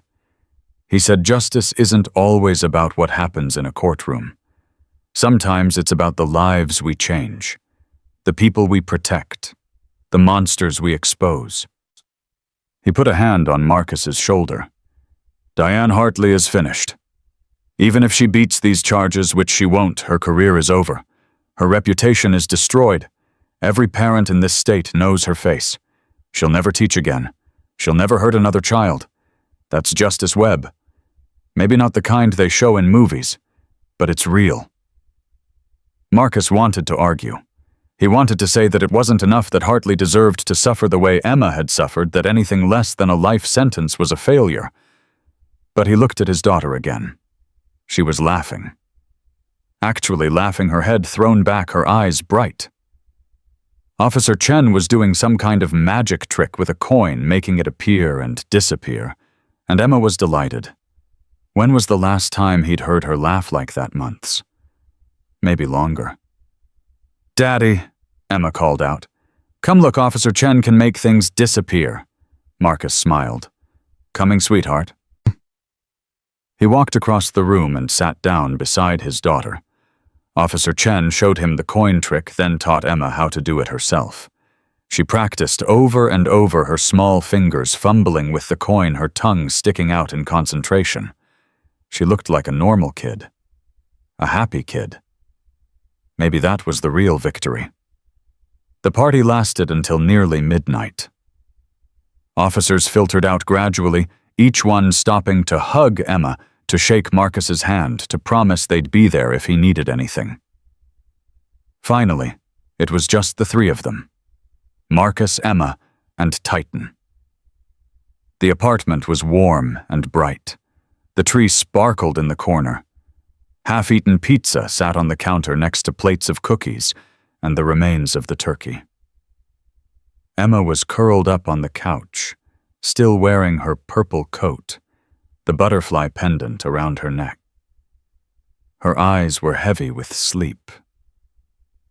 "Daddy, yes, sweetheart, this is the best Christmas ever." Marcus felt his throat tighten. "It's not even Christmas yet, baby. That's tomorrow." "I know, but it's still the best."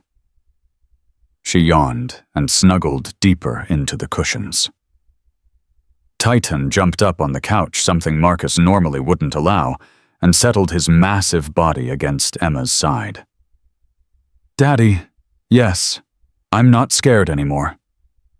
Marcus knelt beside the couch. He brushed the hair from Emma's face. "No, no, Mrs. Hartley is in jail, and I have you, and I have Titan, and I have all those nice police officers." She smiled sleepily. "Mommy was right. Angels don't complain, but they also don't have to be alone."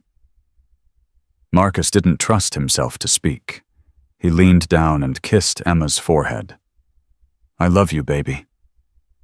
"I love you too, Daddy." Her eyes closed. Within seconds, her breathing had deepened into sleep. Marcus stayed there, kneeling beside the couch, watching his daughter sleep peacefully for the first time in months. The past year had been hell. Losing Sarah, struggling with bills, working double shifts while trying to raise a child alone, missing the signs that Emma was being hurt, nearly losing her to a blizzard and a monster with a Christmas sweater. But they had survived. More than survived. They had fought back. They had won. And tomorrow was Christmas. Marcus stood up quietly. He walked to the window and looked out at the street below. The storm had cleared completely. The sky was full of stars, bright and cold and impossibly beautiful. Snow covered everything in a blanket of white, untouched and pristine.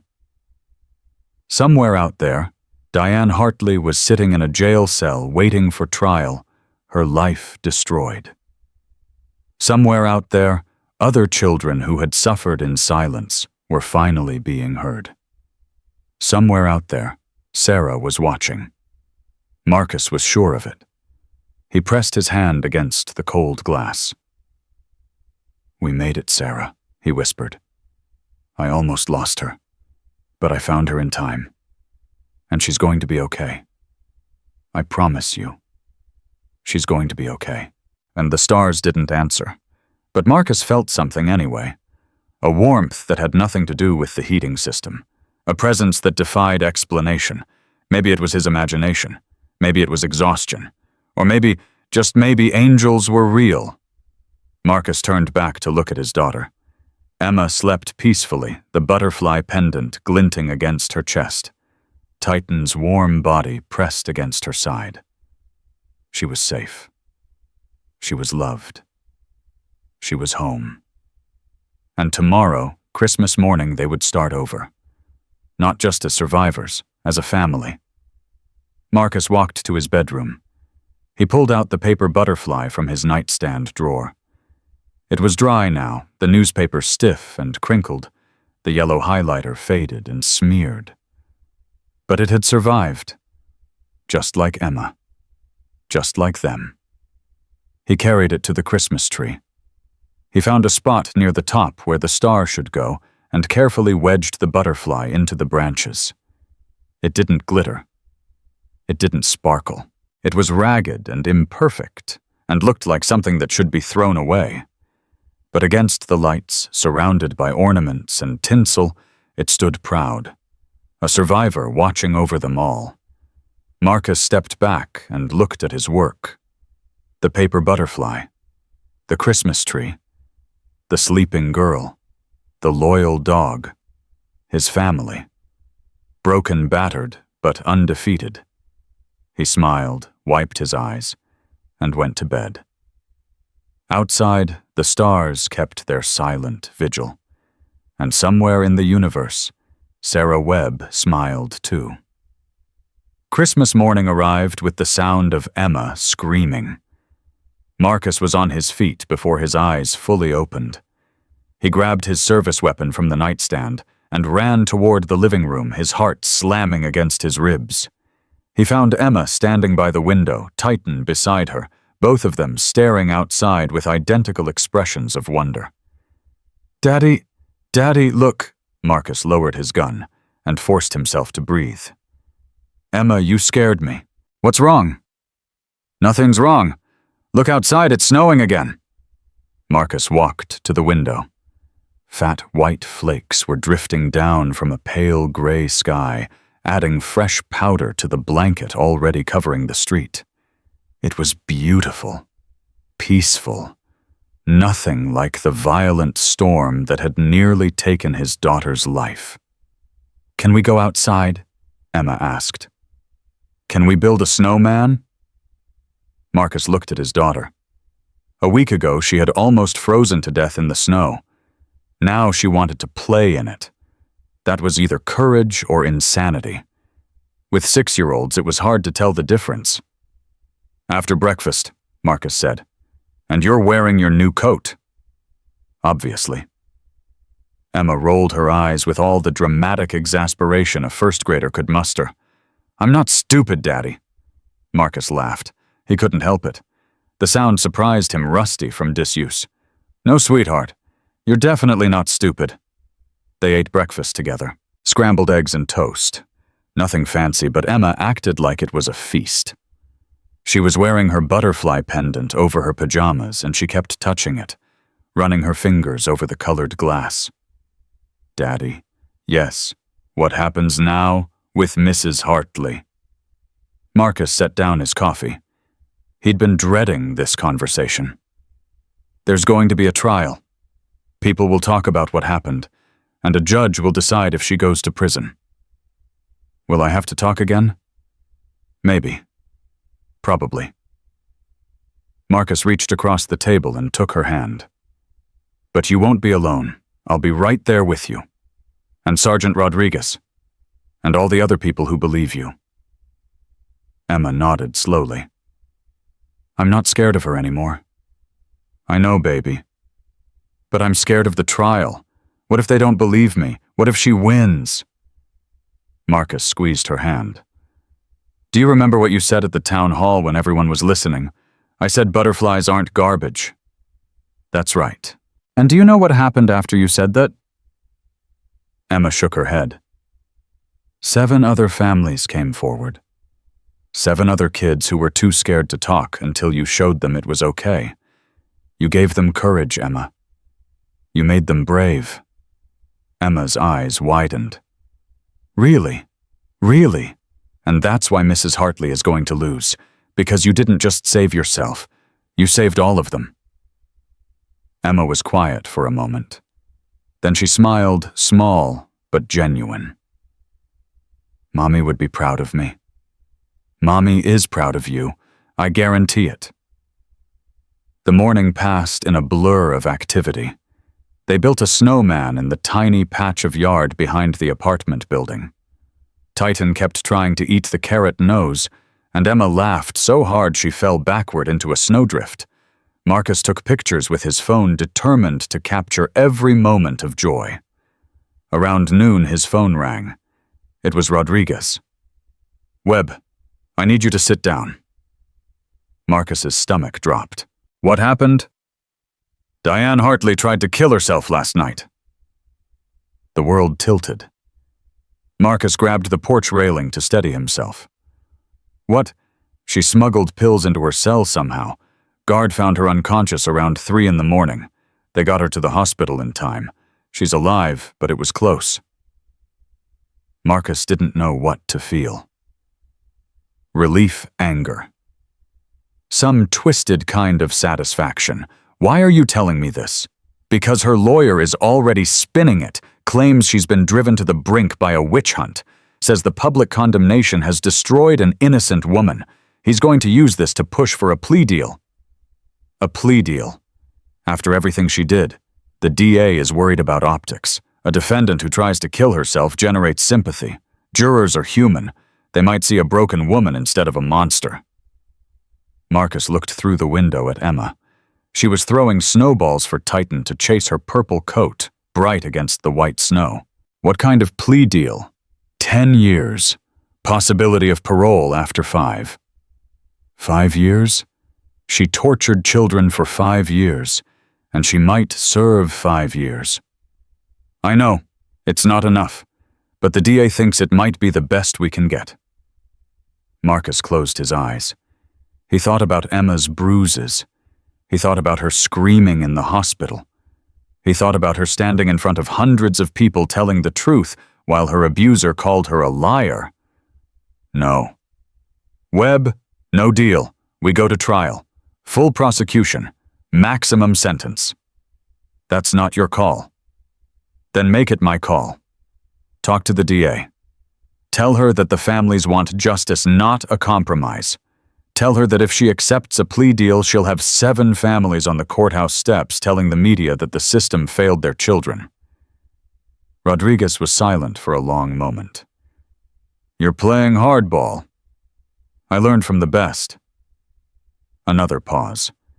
Then Rodriguez chuckled. I'll make the call. No promises.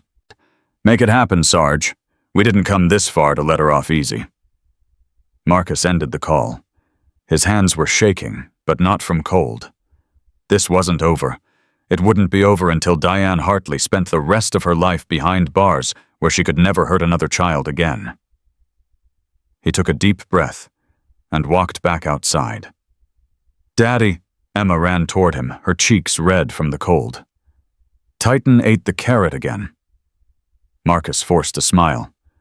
That dog has no respect for art. Can we make snow angels? Absolutely. They spent the next hour making snow angels and having snowball fights. Marcus let Emma win, pretending to be dramatically wounded every time she hit him. By the time they went inside, they were both soaked and laughing. That afternoon, visitors started arriving. First came Lily, the little girl with pigtails who had spoken up at the school. Her mother had called Marcus to ask if she could come over, and he couldn't say no. Lily and Emma hugged like they'd known each other their whole lives, then disappeared into Emma's room to play with dolls. Thank you, Lily's mother said. She was a thin woman with tired eyes and a grateful smile. Thank you for what you did. For all of us. I didn't do anything. Emma did. You believed her. You fought for her. That's more than most parents do. Marcus thought about all the months he'd missed the signs, all the times Emma had flinched and he'd looked the other way. I should have fought sooner. Don't. The woman put a hand on his arm. Don't do that to yourself. I missed it too. We all did. These people are good at hiding what they are. The only thing that matters now is that we stopped her. Marcus nodded, but the guilt didn't ease. He suspected it never would. More families came throughout the afternoon, parents of the other children who had been abused bringing food and presents and gratitude. The apartment filled with people Marcus had never met, but who treated him like a brother. They shared stories. Some were hard to hear. A boy who had been pinched so severely he'd developed a stutter. A girl who had stopped eating because Hartley called her fat. A child who wet the bed every night because he was terrified of going to school. 7 families. 7 children. Years of suffering all hidden behind the doors of a classroom. How did no one notice? One father asked. He was a big man with rough hands, probably construction. His eyes were wet. How did this go on for so long? She was careful, another mother said. She picked kids who wouldn't be believed. Poor kids. Kids from single-parent homes, kids who were already struggling. And the administration protected her, Marcus added. Every time someone complained, it got buried. She had friends in high places. Not anymore, Rodriguez said. He had arrived an hour ago bearing beer and news. Superintendent Wallace resigned this morning. The school board is facing a state investigation. Half of them will probably lose their jobs. A murmur of satisfaction ran through the room. It's not enough, the construction worker said.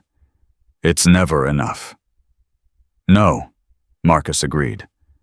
But it's a start. The families left as the sun went down, promising to stay in touch, to support each other through the trial, to never let their children be invisible again.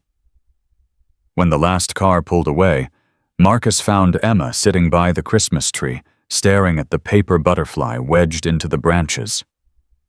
Hey, sweetheart, you okay? Emma nodded slowly. Daddy, why did she hate me? Marcus sat down beside her. I don't know, baby.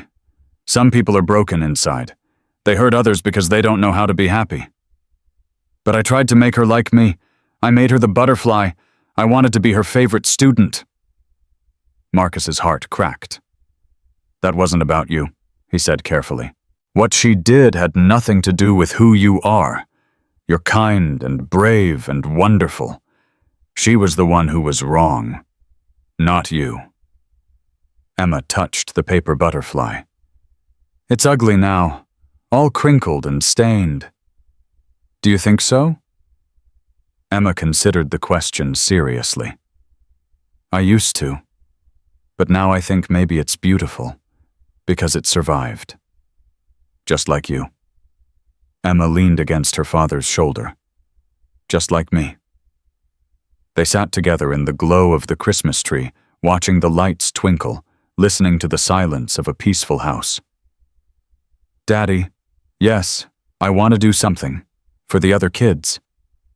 What do you mean? Emma pulled away and looked at him with those enormous hazel eyes. Lily told me that some of them are still scared. They don't believe Mrs. Hartley is really gone. They think she might come back. She's not coming back, baby. She's in jail. I know. But they don't believe it, not really. Emma paused, thinking hard. What if I made them butterflies? Butterflies. Like mine. Paper ones. So they could have something to hold when they're scared. Something to remind them that they're not alone. Marcus stared at his daughter. 6 years old, 42 pounds, covered in healing bruises. And she wanted to help others. I think that's the most beautiful idea I've ever heard, Marcus said. They spent the rest of the evening making butterflies. Emma showed Marcus how to fold the newspaper, how to cut the wings, how to color them with highlighters. They made 7 butterflies, 1 for each child. Emma decorated each one differently. Some had stripes. Some had spots. One had a tiny heart drawn on its wing. "This one is for Lily," Emma said, holding up a butterfly with purple and pink wings. "She likes those colors." "How do you know?" "Because she told me. We're friends now." Marcus smiled. In the midst of all this tragedy, his daughter had found a friend. Maybe that was the real miracle. The next morning, they delivered the butterflies. Marcus drove Emma to each family's house, watching as she handed over her creations with solemn ceremony. The children received them like precious treasures. Parents cried. Emma hugged every single kid. At Lily's house, the two girls sat together on the porch, holding their matching butterflies up to the winter sun. "These are going to protect us," Lily said. "Forever and ever." "Forever and ever," Emma agreed. Marcus took a picture. He would frame it later, hang it somewhere he could see it every day. Two little girls with paper butterflies. Two survivors who had found each other in the darkness. That was what hope looked like. The trial began 3 weeks later. Diane Hartley entered the courtroom looking small and frail, her lawyer having dressed her for maximum sympathy. She kept her eyes down, her hands folded, playing the part of a woman destroyed by false accusations. The DA went first. She presented medical records photographs, testimony from every family. She showed videos of the children describing their abuse. She called expert witnesses who explained the psychological manipulation Hartley had used to keep her victims silent. It was devastating, comprehensive, irrefutable. Then came the defense. Hartley's lawyer tried everything. He attacked the parents for coaching their children.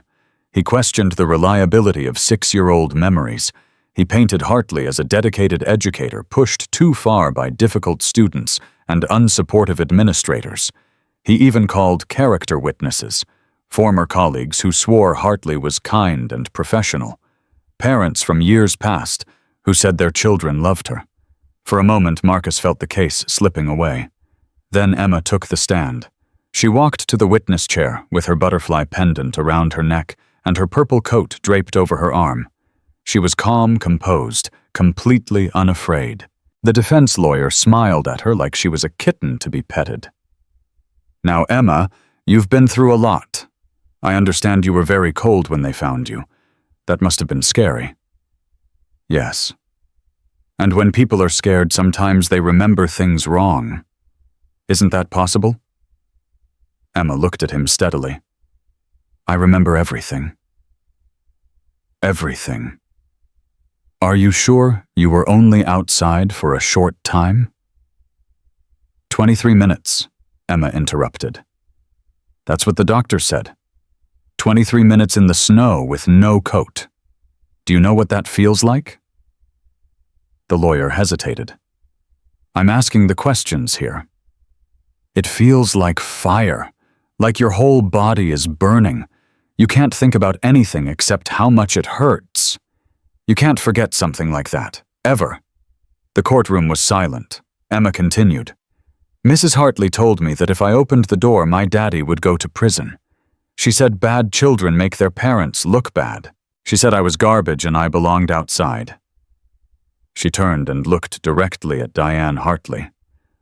"I stayed in the snow because I loved my daddy more than I was scared of dying. And she knew that. She used it against me." Hartley's face crumbled. "That's not how it happened," she whispered. "I didn't mean for her to stay out so long. I forgot. I just forgot." "You forgot about me," Emma said. "But I didn't forget about you. I remember everything. Every pinch, every push. Every time you told me my mommy was happy to be dead because she didn't have to be embarrassed by me anymore." A gasp ran through the courtroom. "That's a lie," Hartley screamed. "I never said that she's making it up." But it was too late. The jury had seen her face. They had heard her voice. They knew exactly what she was. The verdict came back in 2 hours. Guilty on all counts. Diane Hartley was sentenced to 47 years in prison. No possibility of parole. She would die behind bars. When the gavel came down, Marcus pulled Emma into his arms. She was crying, but these were different tears. These were tears of relief. "It's over, baby," Marcus whispered. "It's finally over." "I know, Daddy." Emma wiped her eyes and smiled.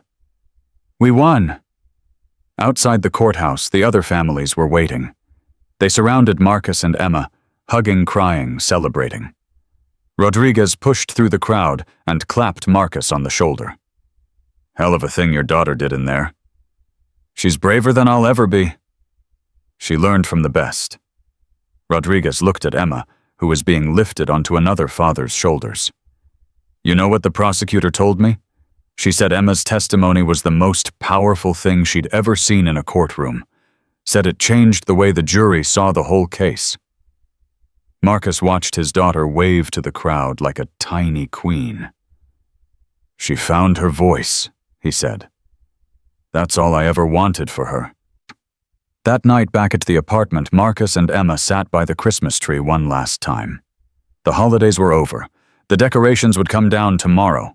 Life would go back to normal, or whatever passed for normal now. But the paper butterfly stayed where it was perched near the top of the tree, watching over them. "Daddy, yes, sweetheart. I think I want to be a police officer when I grow up. Like you." Marcus smiled. "Oh yeah, why's that?" "Because police officers help people. They stop the bad guys. They find kids who are lost in the snow. It's hard work, baby. Long hours. Dangerous sometimes." "I know." Emma touched her butterfly pendant. "But someone has to do it. Someone has to protect the invisible kids." Marcus pulled his daughter close. "You're going to be amazing," he said. "Whatever you decide to do." Emma yawned. "I know. I'm already pretty amazing." Marcus laughed. "Yes, you are." He carried her to bed, tucking the covers around her, kissing her forehead. "Good night, sweetheart. I love you." "I love you too, Daddy." Emma's eyes were already closing. "And Daddy, yes. Thank you for finding me." Marcus's throat tightened. "Always, baby. I'll always find you." He turned off the light and walked to the doorway. Titan was already there, settling onto the floor beside Emma's bed, taking up his position as guardian. Marcus looked at his daughter sleeping peacefully, at the dog who had saved her life, at the butterfly pendant glinting in the moonlight. They had survived the storm. They had faced the monster. They had found justice. And in the end, they had discovered something even more precious. They had discovered that love was stronger than fear, that courage could live in the smallest hearts, that butterflies weren't garbage, and that sometimes the invisible children became the ones who changed the world. Marcus closed the door softly and walked to the window. The stars were bright tonight, clear and cold and full of promise. Somewhere up there, Sarah was watching. "We made it," Marcus whispered to the sky. "She's going to be okay. She's going to be more than okay. She's going to be extraordinary." A shooting star streaked across the darkness. Marcus smiled. He took it as a sign. This story reminds us that true authority is not about instilling fear, but about providing protection. Children like Emma often carry burdens far too heavy for their small shoulders, hiding their pain to protect the ones they love. It teaches us to look closer, to listen not just to what children say, but to what they're too afraid to say. Like the paper butterfly on the tree, true value is not found in perfection or expense, but in resilience. Even the most crushed and broken among us can shine the brightest when given love, safety, and a chance to heal. If Emma's bravery and Marcus's love touched your heart today, please press the like button and share this story with your friends and family. Spread the message that no child should ever face the cold alone. Subscribe to our channel and hit the notification bell so you never miss a story about justice, hope, and the unbreakable bond of family. And if you believe that God sends angels sometimes with badges and fur to protect the innocent, type Amen in the comments below. The storm is over. The butterfly has risen. And love in the end will always find a way.